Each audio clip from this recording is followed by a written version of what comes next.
estamos con el doctor Eduardo Roy Gates, abogado penalista. Doctor, ¿cómo está? Muy buenas noches. Buenas noches, Omar, ¿cómo está? Bueno, quería empezar a ver también con estos reportajes que emitió ayer el dominical Punto Final de Latina, que tienen que ver con la salida, ¿no? La salida de Jennifer Paredes, lo que gatilla de alguna manera estos allanamientos, nuevos allanamientos a Palacio de Gobierno en búsqueda de las cámaras, que es lo que vimos el día viernes. Interesante porque en las imágenes que ha logrado obtener Punto Final se tienen pues las imágenes de la Municipalidad de Lima, y donde se ve la presencia clave de esta señora, Lourdes Huanca, dirigente justamente de Mujeres Campesinas, que acompaña a la cuñada del presidente a entregarse al Ministerio Público a las 24 horas después. ¿Qué responsabilidad puede tener ella? Es decir, todavía no queda muy claro cómo es que ella llega a encontrarse con Jennifer Paredes para ir luego al Ministerio Público. Exacto, lo que afirmó la señora Lourdes Huanca es que se encontraron en la Plaza San Martín. Así es. Sin embargo, en virtud de las imágenes que se han podido obtener por la Municipalidad de Lima, se ha determinado que no se encontraron en la Plaza San Martín. Y eso refuerza la hipótesis que en realidad Jennifer Paredes ha estado escondida en Palacio de Gobierno. Ahora, ¿qué responsabilidad podría tener la señora Lourdes Huanca? Habría que ver si ella de alguna manera ha colaborado en mantener oculta a Jennifer Paredes, y eso sería un delito de encubrimiento personal. ¿Bien? Así como habrían incurrido en el mismo delito las personas que dentro de Palacio de Gobierno habrían coadyuvado, habrían participado, habrían ayudado a que Jennifer Paredes no sea detenida preliminarmente en la audiencia de allanamiento del 9 de agosto. Porque acá hay un tema clave que menciona justamente el reportaje de Punto Final, ¿no? Lourdes Huanca estuvo ese día, el día 10, al día siguiente, en Palacio, junto a representantes campesinos, a ronderos, en un evento que se organizaba. Todos salen por una puerta. Menos ella. Menos ella. Ella no sale. Exacto. Entonces, esto ya genera sospechas, ¿no? Porque todo ocurre el mismo día, el mismo momento, luego van y aparecen en el Ministerio Público. Entonces... Exacto, porque no necesariamente las cámaras van a captar la salida de una persona. Una persona puede salir dentro del baúl de un automóvil del interior del Palacio de Gobierno y eso no va a ser captado por las cámaras, ¿no? Lo cierto del caso es que esta señora no salió con el otro grupo de dirigentes que estuvieron en Palacio de Gobierno, y eso hace altamente sospechosa su participación en un posible encubrimiento, ¿no? Ahora, ya sobre el allanamiento, es interesante, lo saca el día de hoy Perú 21, señala que la Fiscalía va a volver a Palacio de Gobierno, pero esto es lo que llama la atención, por una cámara de seguridad que no estaba operativa.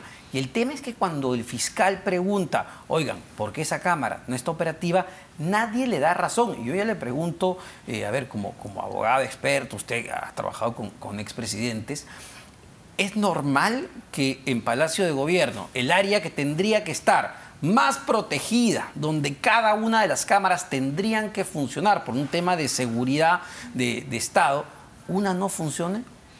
Eso es altamente sospechoso, porque justamente el jefe de la Casa Militar es el responsable de la seguridad del presidente de la República y de su familia.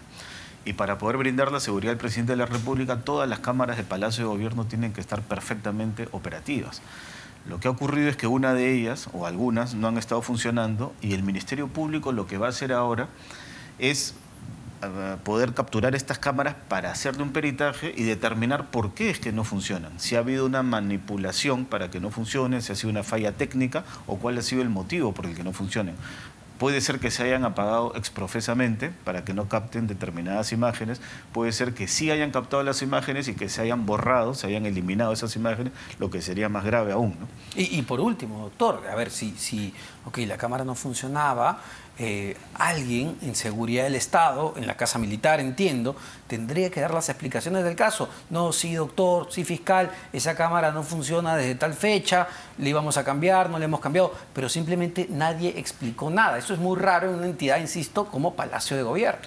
Sin duda alguna, ¿no? Imaginemos que haya ocurrido, por ejemplo, un asesinato del presidente de la República y que no haya habido cámara que registre ese hecho. O sea, las cámaras en Palacio de Gobierno cumplen una función importante, no pueden estar inoperativas, ¿no? Y este detalle, que no es menor, a razón de todo lo que ocurrió luego, entiendo, según fuentes de Perú 21, que nadie quiso firmar en Palacio de Gobierno las actas donde se consigna justamente los detalles de la diligencia.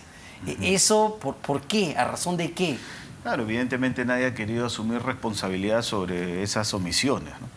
En principio a quien le corresponde firmar es a la máxima autoridad de seguridad, que, insisto, es el jefe de la Casa Militar, ¿no? que es un general de brigada, ¿no? Entonces, él es el que tiene que firmar esas actas. Si no ha querido firmar, eso puede entenderse como una desobediencia o un desacato a la autoridad, ¿no?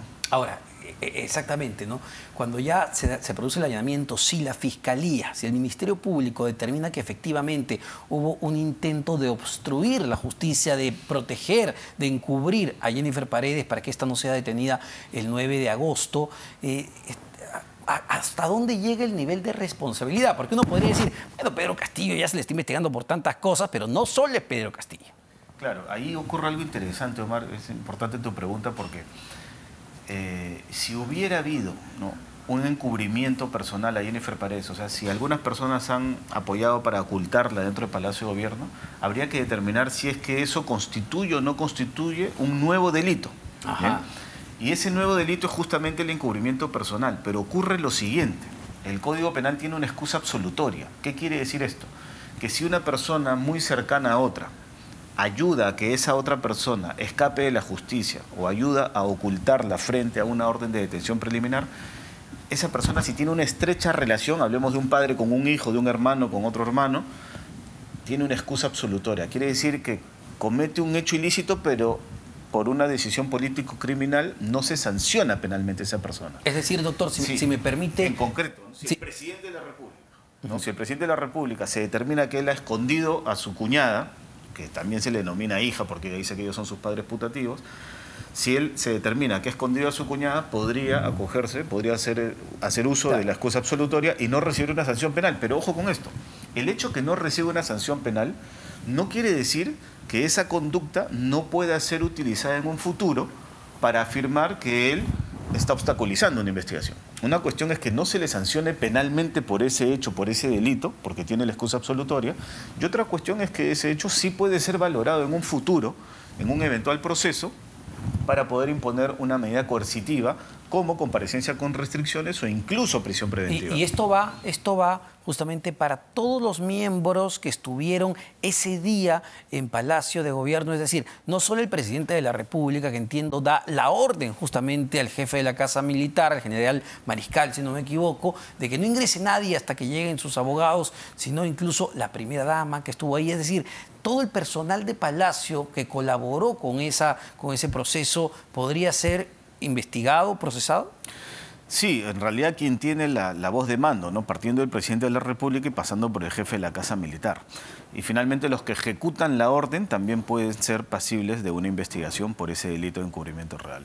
Ahora, otro tema que también saca el día de ayer nuestros colegas de Punto Final, que estuvo rayando, según otro reportaje, la cuñada del presidente, la señorita Jennifer Paredes, habría utilizado sellos, los famosos sellos que se encontraron en su casa en Cajamarca, de ex autoridades de una comunidad campesina de Cajamarca para presuntamente direccionar la adjudicación de una obra a su amigo, el empresario Hugo Espino Lucana. Y citan ya a una persona que abiertamente, el señor Segundo Delgado Cabrera, que era un agente municipal en Lanchepampa, que dice que pues, a él usaron su nombre, usaron su sello. Así es, hay distintas personas que han negado que esa sea su firma e incluso mencionan que Jennifer Paredes les pidió sus sellos para poder hacerlos de nuevo porque no eran legibles los que tenía, ¿no? Así es. Entonces yo creo que ya no solamente es una simple incautación de sellos, sino que aquí ya existen datos ciertos para la Fiscalía que determinan que esos sellos finalmente sí han sido utilizados, mal utilizados, ¿no?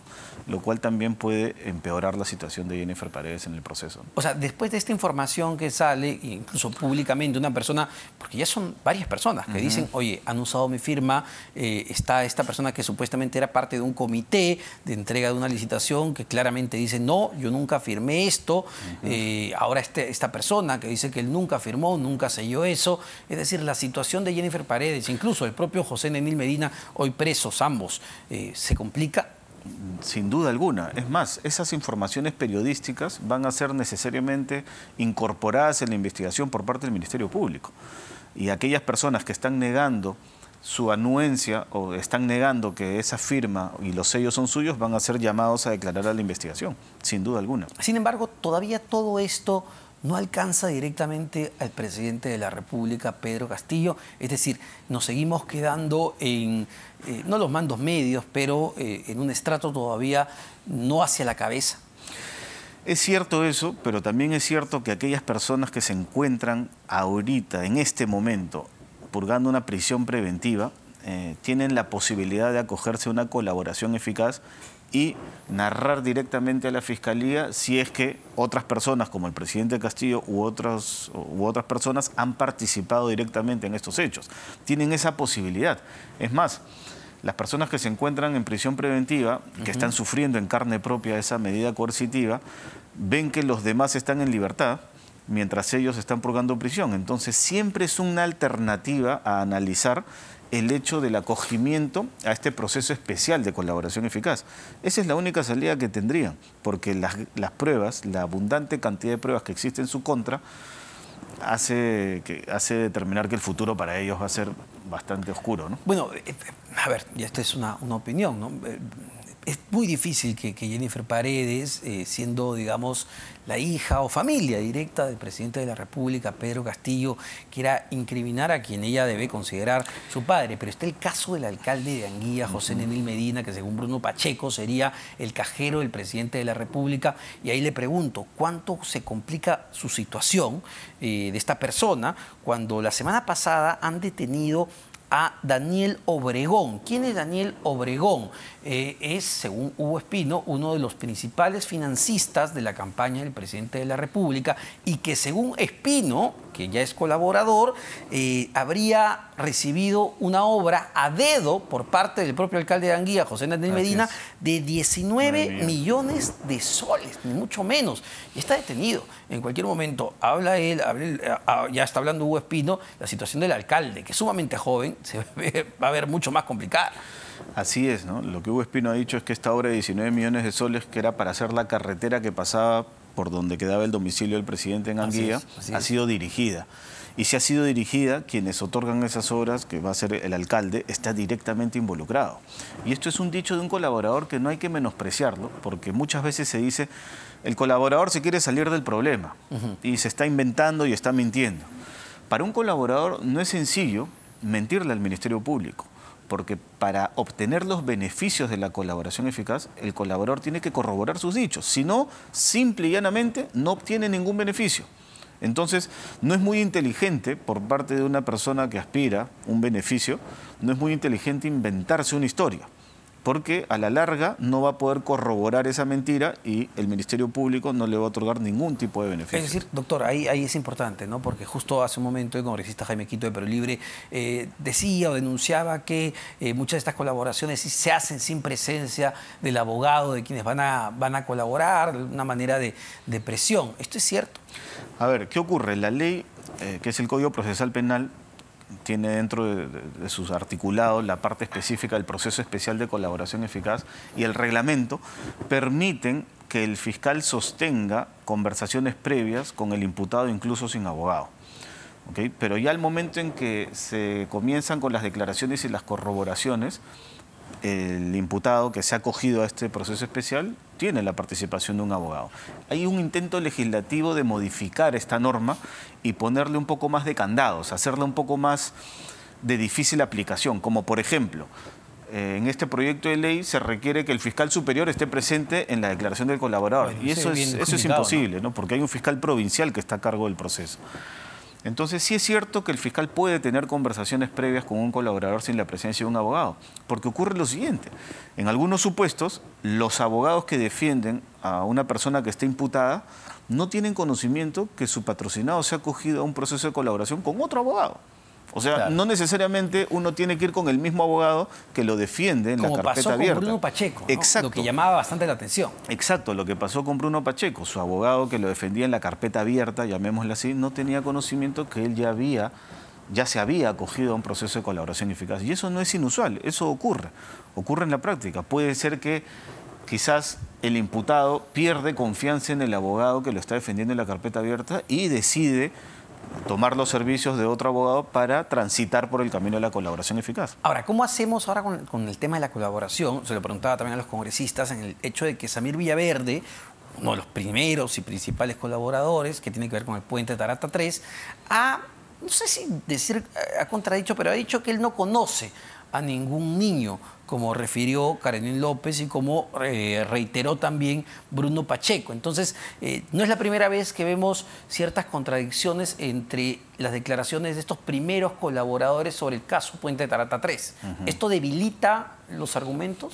Sí, claro, ahí el Ministerio Público tiene que hilar fino, ¿no? Porque obviamente pueden haber colaboraciones o declaraciones de los colaboradores que se contradicen entre sí, y el Ministerio Público tiene que ir haciendo ahí una labor de filtro para ver cuáles sí han sido corroboradas por los propios colaboradores y cuáles no, y ver quiénes pueden quedar con esa condición de colaboradores y a quiénes se les va a denegar el proceso de la colaboración eficaz. Pero obviamente cuando existen contradicciones entre los colaboradores debilita la imputación en contra de los investigados. Ahora, pero para ser exactos sobre lo dicho por Samir Villaverde, no ha negado la existencia de los niños. No. Ha dicho que él no los conoce. No los conoce, claro. Que es muy distinto.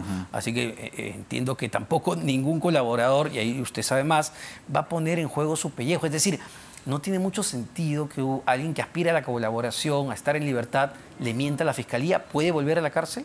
Sin duda, claro que sí. Imaginemos que una persona ha estado con una orden de prisión preventiva y obtiene un arresto domiciliario o una comparecencia con restricciones y sale en libertad en virtud de que se ha acogido a una colaboración eficaz. Y en el transcurso de la colaboración eficaz se determina que esta persona no tiene cómo corroborar sus hechos o que le ha mentido a la Fiscalía. La Fiscalía perfectamente puede dar por culminado ese proceso y revocarle la comparecencia con restricciones y solicitarle al juez una prisión preventiva de nuevo. Las medidas cautelares pueden variar, para bien o para mal. Pueden empeorar o pueden mejorar, dependiendo de las circunstancias de cada proceso, ¿no? Ahora, doctor, la situación del ya exministro de Transportes y Comunicaciones, Heiner Alvarado, dio que hablar el día sábado por la mañana, porque justamente pidió, al igual que Juan Silva en su momento, que le retire la seguridad del Estado. Luego, y después a las 2 horas lo volvió a pedir que se la reponga. Ya, pero ¿no? ¿cómo toma un fiscal una actitud de ese tipo? Bueno, definitivamente es una actitud errática, ¿no? Pero lo cierto del caso es que se le ha visto al ministro Heiner ya viajando por el norte del país, ¿no? Así es. Chiclayo y camino a Piura. Y su audiencia de impedimento de salir del país es el día 21, que es el miércoles, o sea, pasado mañana, es la audiencia de impedimento de salir del país. Él en este momento puede estar saliendo del país sin ningún tipo de problema. Entonces, yo creo que una persona que tiene una audiencia de impedimento de salida del país tan próxima no debe dar malos mensajes, porque lo primero que se va a especular es que el señor Heiner Alvarado va a fugar del país. Entonces, si yo tengo una audiencia de impedimento de salida del país, lo lógico sería que no me mueva de Lima para no dar un mal mensaje al juzgado que finalmente va a decidir mi situación. Sí, claro, pero lo conversábamos el viernes con un representante de Migraciones. Nos decía que si bien ellos han emitido una alerta informativa, en términos muy concretos, no hay ninguna medida que pueda retener a Heiner Alvarado si él decide darse un viajecito, no sé, a Cartagena. Si él decide salir en este momento del país, Migraciones no tiene ninguna alerta respecto de Heiner Alvarado o ninguna orden para impedirle la salida. O sea, técnicamente, jurídicamente, él podría cruzar la frontera, podría abordar un avión en Jorge Chávez incluso, para irse al exterior sin ningún problema. Y eso ocurre porque estas audiencias se disponen no inmediatamente, sino con unos días próximos. Ya, pero ahí no falla también el Poder Judicial, porque hay que recordar, la fiscal de la Nación, Patricia Benavides, ni bien fue censurado Heiner Alvarado, ¡pum!, pidió el Poder Judicial el impedimento de salida del país, pero lo han programado, como usted bien señala, para el 31, para el 21. Ese es el problema, ¿no? Que no siempre se programan las audiencias inmediatamente. Solo las de prisión preventiva se señalan dentro de las 48 horas. Y las de detención preliminar ni siquiera se notifican. Esas se hacen sin auditar partes, es decir, sin escuchar a la parte respecto de la cual se está pidiendo la detención preliminar. Pero en todos los demás, como la prisión preventiva, el impedimento de salida del país, la comparecencia con restricciones, es obligatoria la realización de una audiencia ante el juez en donde el imputado tiene derecho a que su abogado participe y se efectúe el contradictorio, ¿no? La discusión entre el fiscal y el abogado defensor. Y de ahí el juez toma una decisión. Y eso es una audiencia pública. Y no siempre se señala inmediatamente. Ocurre como en este caso que el Ministerio Público cumple con pedirlo rápidamente, pero quizás en el Poder Judicial se demoran un poco y eso da espacio a que la persona pueda, como en este supuesto se está especulando, a que pueda salir del país, ¿no? Sería bastante grave, porque sería uno más que no estaría enfrentando la justicia del entorno del presidente de la República. ¿Qué pasa, ¿no? o qué entendemos si este miércoles, no se presenta Heiner Alvarado? Va su abogado nada más. Sí, es que eso es importante porque en realidad en este tipo de audiencias no es necesaria la presencia del imputado. Ni siquiera en una audiencia de prisión preventiva es necesaria la presencia del imputado. Obviamente conviene ir a la audiencia. Si uno es imputado y lo citan en una audiencia de prisión, es mejor ir a la audiencia y decirle al juez: señor juez, acá estoy enfrentando el proceso, tengo sujeción a esta investigación y manifiesto un respeto al proceso y estoy acá presente frente a usted para dar la cara. Eso es lo recomendable. Pero no es necesario la presencia del imputado. El imputado puede ser perfectamente representado por su abogado defensor. Entonces lo más probable es que el día miércoles el señor Heiner Alvarado no vaya a esa audiencia, supongo, no lo sé. Y ahora, después de esta información que también publicó Graciela Villasís en el diario El Comercio, que tiene que ver con el audio que cita el Ministerio Público justamente para el pedido de este impedimento de salida entre Samir Villaverde y Salatiel Marrufo, para ubicar a la gente. ¿Quién es Salatiel Marrufo? Quien era el jefe de asesores justamente de Heiner Alvarado cuando este era ministro de Vivienda, Construcción y Saneamiento, que pertenece a su círculo más cercano y donde se escucha o se da a entender que se están repartiendo pues los puestos en el Ministerio de Vivienda. Claro. Ahora, ¿este audio pone en mayor dificultad a Heiner Alvarado? Ese audio lo que hace es sumar los elementos de convicción que determinan la presunta vinculación de Heiner Alvarado con los delitos. Eso no afecta el tema del peligro de fuga o el peligro de obstaculización de la actividad probatoria, sino que ese audio lo que va a servirle al Ministerio Público va a ser para incrementar los elementos de convicción para determinar que el señor Heiner Alvarado sí está de alguna manera vinculado con algún delito y que se le debe imponer una medida coercitiva, como el impedimento de salir del país. Es decir, va más, doctor, al fondo del asunto, a la acusación en sí, que al hecho de decir, bueno, vamos a ver. Desde que si hay peligro, porque para cualquier tipo de medida coercitiva, ya sea para la prisión preventiva o para la comparecencia con restricciones, se tiene que analizar si es que existe un peligro de que la persona obstaculice el proceso, que la persona no enfrente el proceso y se fugue. Si ese riesgo es absolutamente alto, entonces corresponde la prisión preventiva. Si ese riesgo es moderado, entonces corresponde una comparecencia con restricciones o un impedimento de salida del país. Ahora, ¿haría bien, en términos legales, el presidente de la República, ubicando nuevamente a Heiner Alvarado en algún punto del gabinete o en algún puesto público, como ha sucedido con Beder Camacho, que está siendo investigado y lo han colocado pues, en una institución del Ministerio de la Mujer? Sí, pero yo creo que sería absolutamente errado si es que el presidente decide hacer eso, ¿no? Porque creo que inmediatamente el Congreso actuaría y nuevamente lo censuraría. O sea, el presidente no tiene un impedimento legal para hacerlo. Pero políticamente creo que eso no va a ser aceptado, ¿no? Ahora, solo para terminar, doctor, Lilia Paredes, la primera dama, ha viajado con el presidente de la República. Ella, y hay también del Ministerio Público un pedido de impedimento de salida del país. Pese a eso, ella viaja, entendemos que lo puede hacer, como Heiner, no hay ninguna decisión judicial. Pero ¿hace bien desde el punto de vista del proceso, del propio pedido que hace la Fiscalía? Yo no lo recomendaría si es que yo fuera el abogado, porque hubo una declaración pública del presidente de la República, incluso en el sentido que Lilia Paredes iba a entregar su pasaporte. Así es. Cosa que no se ha hecho. La entrega del pasaporte es un gesto, más que nada, porque el hecho que yo entregue mi pasaporte al Poder Judicial no quiere decir que no saldré del país. Yo puedo viajar fuera del país, a países limítrofes e incluso a Brasil y Argentina con mi DNI, sin necesidad del pasaporte, claro, ¿no? Y a otros países. Entonces, no es necesario que entregue el pasaporte, pero era un gesto que demostraba de alguna manera su voluntad de someterse a la investigación. El hecho de afirmarlo y no hacerlo ya la pone en desventaja. Y respecto a este viaje que ha realizado, es un viaje absolutamente innecesario para la primera dama. O sea, ella no va a hacer absolutamente ninguna función allá. No va a ejercer ninguna función, ni siquiera protocolar, ¿no?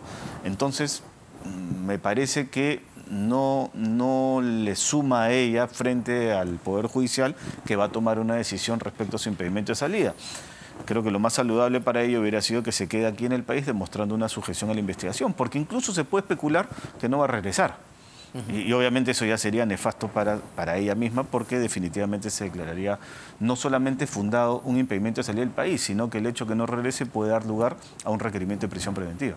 Muchísimas gracias, doctor. Como siempre, Eduardo Roy Gates, abogado penalista. Vamos rápidamente a una pausa. Venimos para conversar ahora sí con Christopher Acosta, periodista de la Unidad de Investigación de Latina, sobre esta investigación que ha generado la rabia, la cólera de varios políticos.